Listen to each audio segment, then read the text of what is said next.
Hi, everyone. We are going to talk about the technology of Skype tonight. My name is Ryan Bosky-Cox. Debbie Ensley. Mani Valuru. Wesley Smith. Okay. Has anybody in here ever used Skype? Wow, lots of people. So you guys already know what we're going to talk about a little bit anyhow. Skype is an online communication tool that can be used with any device that has internet access, desktop computers, laptops, smartphones, and even televisions. You can communicate via voice, video, or instant messaging, and it is a free download. I'm going to go over just a little bit of history of Skype. It was founded in early 2003 by Niklas Zenström and Janice Fries and a team of software developers. Initially, Skype was called Sky Peer-to-Peer. They eventually abbreviated it to be Skyper, but whenever they tried to register the domain names in 2003, they found out that Skyper had already been registered. So they dropped the R and it became Skype. So in April 2003, Skype.com and Skype.net domain names were registered. And also in August, the first public beta version was released. In 2005, eBay purchased Skype for $2.6 billion. In 2006, their registered users reached 100 million. They released a version for Macintosh, and then they also released a new version for Windows. 2007 was kind of an interesting year for Skype because they released some new features. Skype Find, Skype Prime, which is actually a version that you can pay for that gives you more tools within Skype, and then Send Money, which allows users to send money back and forth through PayPal. However, in August of 2007, they experienced a system-wide crash labeled Patch Tuesday, where Skype users were unable to connect to the full Skype network in many countries because that was a result of a Windows patch reboot, so people weren't able to log in any longer. In 2008, Skype went under some tumultuous times. They had significant leadership turnover. And eventually they named Josh Silverman the CEO in February of 2008. But they were also at this time experiencing decelerated growth and slow product development. At this time, Zenström and Fries departed the company, who were the ones who originally developed Skype. And the leaders at that time decided that it was a good thing to go ahead and look at their marketing and change some things up. And one of the things that really helped bring Skype into the public view was Oprah started using it to talk with home viewers from the show. And we were also starting to see more of it with network news stations. They were using it to communicate with their journalists in the field. In 2009, they saw the fruits of their labor with the marketing, and they were adding 380,000 users daily. And they also launched the iPhone and Android platforms with the increased use of handheld devices. In 2010, they began integration into internet-connected televisions from Panasonic, Samsung, and Sony. And then in 2011, the big giant Microsoft purchased Skype for $8.5 billion, which was 32 times Skype's operating profits. So this is a brief history of Skype. If you want to know more, there's a ton of it online. And I'll turn you over to Manny.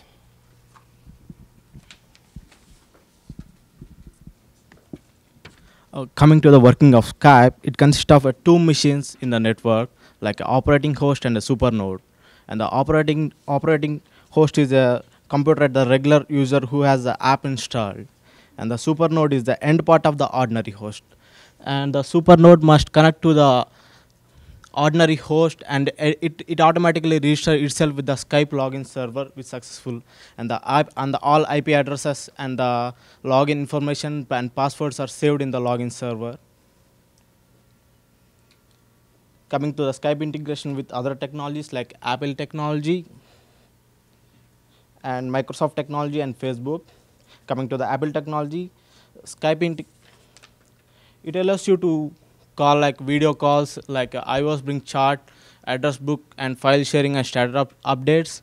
Unlike FaceTime in the app like in iPhone, it allows to call desktops and on MacBooks and PCs and checks on their computer. And Apple is trying to bring Apple is trying to bring iOS device and Mac into the Skype-like services. And coming to the Skype to Windows Phone, as it is owned by the Microsoft company, every Windows Phone consists of a Skype app in it. And coming to the next point in that, integrated with the Xbox Live, used to talk each other with during games. And Microsoft is planning to bring Skype into the Bing search engine tool, and in that user can get a Skype credits of 60 minutes for free calling time. And coming to the Facebook technology, and Skype introduced like Facebook video chat, which includes the group chats and everything. And this feature will let users chat with multiple friends once selecting add friends to chat. Like the right side down of the Facebook homepage, you will find the add friend chat click button. You can click that, and a lot of people add at a time and chat at a time. And it is a new feature. It can users can add friends that are not online at time, and those friends will receive a summary of chat later if they are offline. Coming to the Skype significance. Okay, so what is the significance of Skype and how has it really changed the way we communicate? So we looked at two different areas, but one on a kind of a business, a professional side, as well as the personal side. So on the professional side, definitely it has done a lot for communicating among businesses, corporations, organizations, especially those that are global now, that are in all different countries all over the world. So it's much easier now to communicate with those people, and also much cheaper too. Instead of having to make long distance phone calls, now you can do it via Skype for free for the most part. And it's just even that much better when you're having more that somewhat kind of a face-to-face contact with that person while you can view them via video. So a lot more companies have gone this route. They hold maybe online meetings, video conferencing, so it's much easier for them to do that. And the significance of it being for business use is that, you know, that employee can do it anywhere in the world or anywhere where they're at, if they have a laptop or their smartphone, or of course they have internet access. So sitting in the airport waiting for a plane, you know, they have business to conduct, they can still do that there instead of having to wait 17 hours before they get back into the States or whatever it is. So definitely things can happen on a real-time basis now, more for this. Also other professional use, we're seeing it more and more now used, is recruitment. We have employers even here at Eastern that have come and used it, or not come here, obviously, that have been using Skype as a means to do some interviews. So we had one company that just started doing that this last spring. We had students come into the office. We set up the Skype with the employer. We have laptops that have webcams on them, so it was easy for them to do that. There was a little bit of a lag delay, of course, with video and how it is, but so it's not quite as effective as a face-to-face interview. So it's not the ideal thing to do, but it is definitely much more cost-effective for a lot of employers that are going that route, especially if they have to do a lot of recruitment that's very far away. So it's a great way then for them to at least make that first connection with candidates that way. Also, we're seeing a lot more in the classroom, especially in the K through 12 grades. I know a lot of teachers love to use it to connect with, other countries. I mean, how great is it for a group of students from the United States to, almost travel to another country to find out more about their culture and what's going on in classrooms over there. So I know a lot of them are doing virtual field trips that way. Pen pal projects, things like that. A guest lecturer maybe, or somebody who wrote a book. The author will actually then read to them via Skype. So it's just a great way to offer that interactive learning, make it a little bit more enhanced. Personal use, definitely. I know for me, I use it not a lot, but every once in a while with my son who's away at college, so it's great for me to be able to see him. We call a lot and text a lot, but it's still just nice and kind of puts my peace of mind at rest, knowing that I can actually see his face, know he's okay. But those are kind of things that I know a lot of parents, family, friends will use Skype for, is just, again, just another level to make that connection with that person. We've heard a lot of stories about the military or people who obviously are working in other countries that can make those connections with their family and friends. Just like in here, I know we always hear a lot of stories about military members being able to actually be there virtually for the birth of their children via Skype, or going to a wedding or something like that virtually. I actually just read something where even funeral homes now are implementing this technology for those people who want to actually be there at the funerals of loved ones via Skype. So something that's definitely being involved much more in our personal lives. Okay. And then I'll turn it over. Some of the Skype legal issues that are faced are the privacy issues. Anonymity is a facade. There's a encryption algorithm that they say is supposed to make everything anonymous, even if most Skype users don't even use their real name and their username.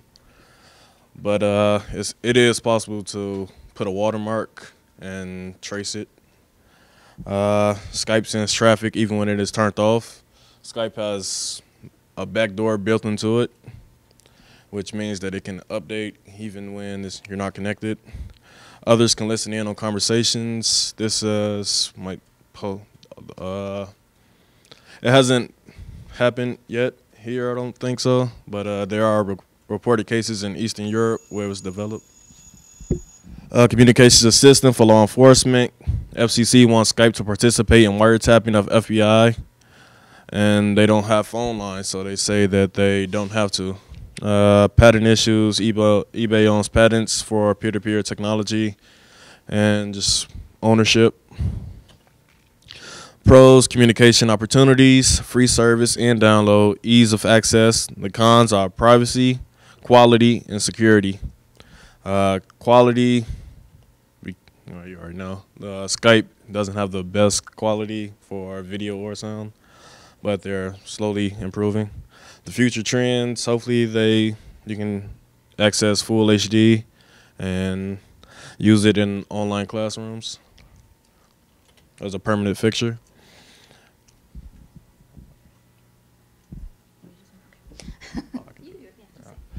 Average of 300 million minutes of Skype video calls made daily. Over 663 million registered users. Milestone in 2012, 32 million people signed on to Skype at the same time. A passing fad or a wave of the future?